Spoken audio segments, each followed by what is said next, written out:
When I first moved here to Austin in elementary, kids were bullying me. My reaction was to turn it on to myself and try to avoid like people as much as possible.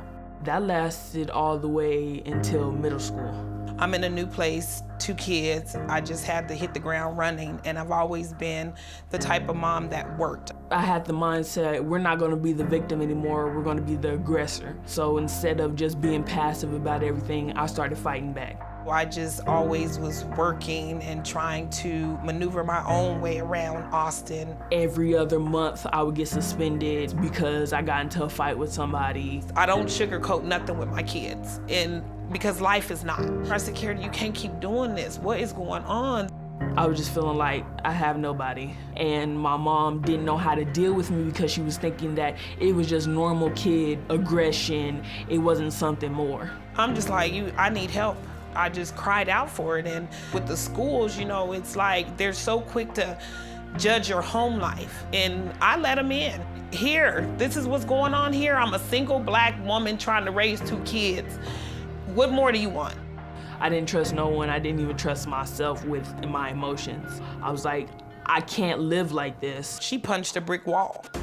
I mean, you know, and the principal came to me. She was like, Teresa, you gotta do something. At the end of 8th grade year, I was diagnosed with bipolar depression. I told him, I'm game.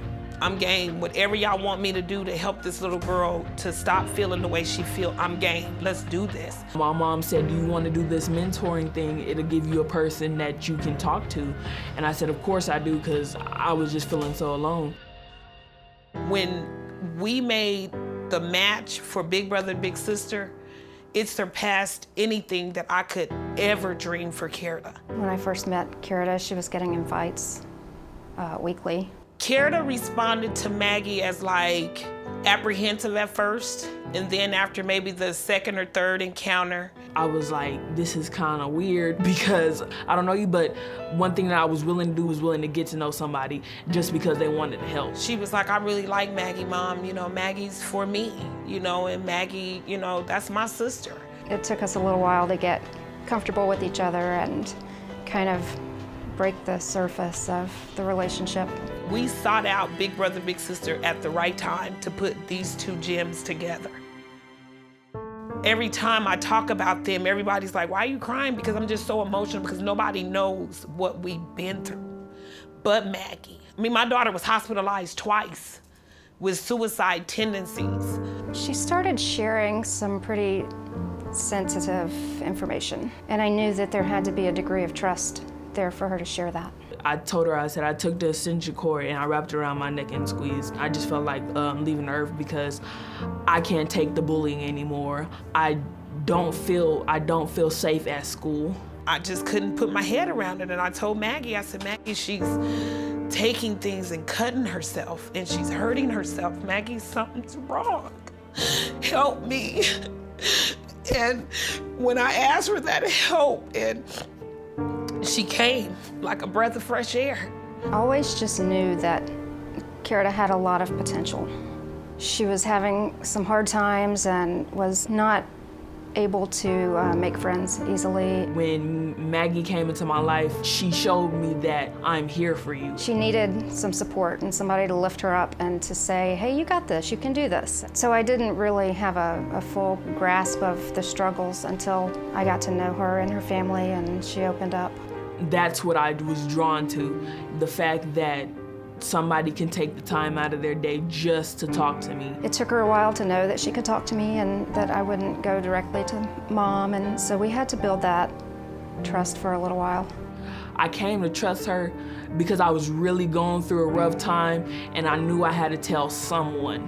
Having someone outside of her family, outside of her school situation that is a neutral party helped her to feel like she had a safe place and a safe person to talk to work through some of those issues that she was having. She was just there for me. She was like, you know that there's people out here that care about you, whether you know it or not. She saw something in me that I didn't see in myself. I didn't think I was that important, to be honest. Let's look at all of the things you've got going for you. You know, you were smart and you were talented and you're gonna do lots of great things. She just had all of this pent-up energy all the time and needed an outlet for it. And I said, well, have you ever painted? I had had some blank canvases, and she just went to town with splatter paint and loved it. Some of the things that I get out of painting is being able to put color to those emotions, put a shape to those emotions. She really enjoyed the one-on-one time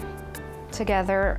I think she also enjoyed the time where she wasn't talking or thinking about all of her problems. When I started kind of articulating my emotions, I started to think more. Grades-wise, my freshman year, I made it, I was in the top 10% and I ranked number 11 in my class. Kirida has developed a sense of self and a sense of confidence, and she has a great insight now that she can look at situations and understand how to handle them before she lets her emotions take over and act impulsively. Not only was Maggie helping me with my aggression, but wrestling was.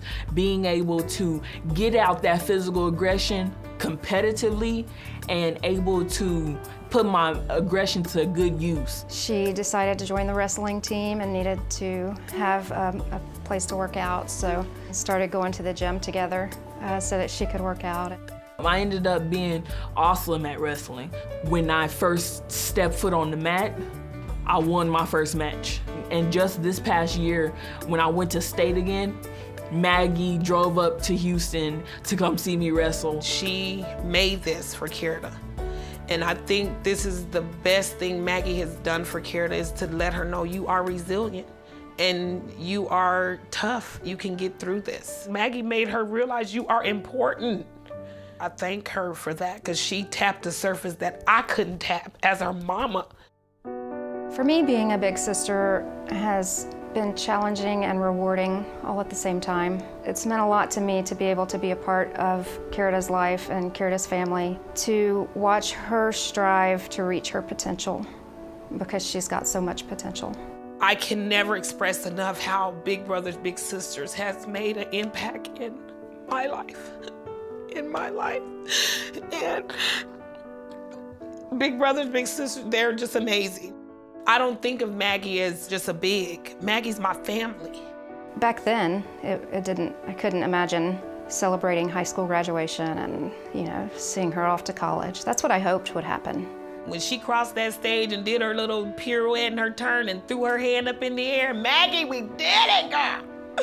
We did it. I'm just overjoyed. I had this feeling of accomplishment just rush over me. I was really proud to be there and really glad that I could celebrate that. This is a shocker, because I thought it would never end. I thought I'd always be in school. I thought everybody would always bully me and stuff like that, but now they're screaming congratulations. I'm just overjoyed. I can't even find the words to say how happy and pleased I am with this little girl.